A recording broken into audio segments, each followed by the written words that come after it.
होगी, अघोषित बिजली कटों से राहत प्रदान करनी होगी, करनी होगी, भरने होंगे, ट्रामा सेंटर शुरू करना होगा,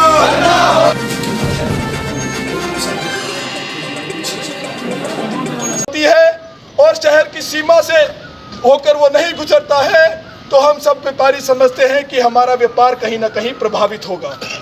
NH 154 की अलाइनमेंट नहीं बदली जाए, हमारी ये भी प्रदेश सरकार से मांग है।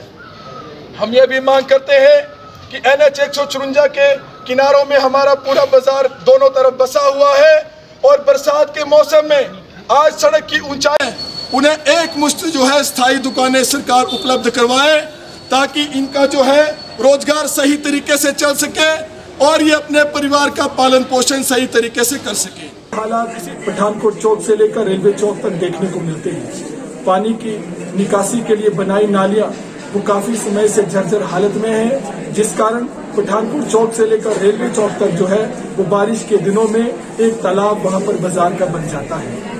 इसी प्रकार जो शहर में रेडी फड़ी वाले हैं, वो जो गरीब रेडी फड़ी वाला पूरा दिन रेडी में खड़े होकर अपनी रोजी रोटी चलाता है, उसको मच्छाल रोड से उनको उठाने का जो आदेश लोक निर्माण विभाग ने दिया है उसका हम विरोध करते हैं और सरकार से ये मांग करते हैं कि उन सभी रेडी फड़ी वालों के लिए जो है वो स्थायी दुकानों का निर्माण होना चाहिए।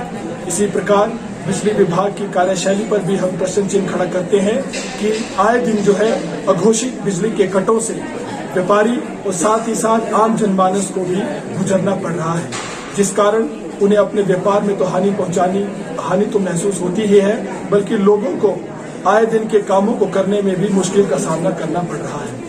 इसी प्रकार NSC मार्केट की जर्जर हालत किसी से छुपी नहीं है, खोखा मार्केट की हालत किसी से छुपी नहीं है। इन मार्केटों का नवनिर्माण होना भी अति आवश्यक है। आज सभी व्यापारी इकट्ठा हुए और अपनी मांगों का ज्ञापन उपमंडलाधिकारी नागरिक के माध्यम से जो है वो माननीय मुख्यमंत्री को भेजा है और मांग की है कि इन सभी मांगों पर जो है शीघ्र विचार करके जो है इनका समाधान जो है डिपार्टमेंट को दिया जाए।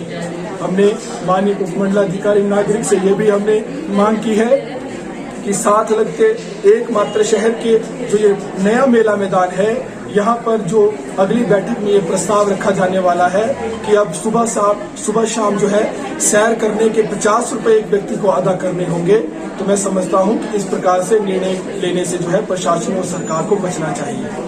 यदि व्यक्ति के सैर करने में और चलने में भी अगर जो है उसको टैक्स देना पड़ेगा, 50 रुपए प्रति माह देने पड़ेंगे, तो मैं समझता हूं कि अंग्रेजों के राज के दौर की हमें ये जो है वापसी और हमें याद दिलाता है। इस प्रकार से ऐसे निर्णय लेने से प्रशासन और सरकार को बचना चाहिए। एक आम आदमी का स्वास्थ्य बने, इसके लिए वह पैदल चलता है, सैर करता है, सुबह शाम चलता है। जब सैर करने पर ही टैक्स लगा देंगे आप, तो मैं समझता हूँ कि ये तो अंग्रेजों के राज की याद को ताज़ा करने वाली बात होगी। इन्हीं बातों को लेकर आज हम सब इकट्ठा हुए और हमने माननीय उपमंडलाधिकारी नागरिक को ये बातें रखी, माननीय मुख्यमंत्री को इनके माध्यम से ज्ञापन भेजा और उन्होंने उपमंडलाधिकारी नागरिक ने हमारी प्रत्येक बात को सुना है और आश्वस्त किया है कि ये जो रेडी फड़ी वाले हैं उनको भी स्थायी दुकानों पर किस प्रकार से हो सकता है और अन्य मांगों पर क्या हो सकता है, इसको वो ज्ञापन जो है मुख्यमंत्री जी को भेजेंगे और इस पर कार्य करने का कार्य करेंगे। Himalayan Public Senior Secondary School, Nagrota, Bangwa, Kangra, Himachal Pradesh. Admissions open.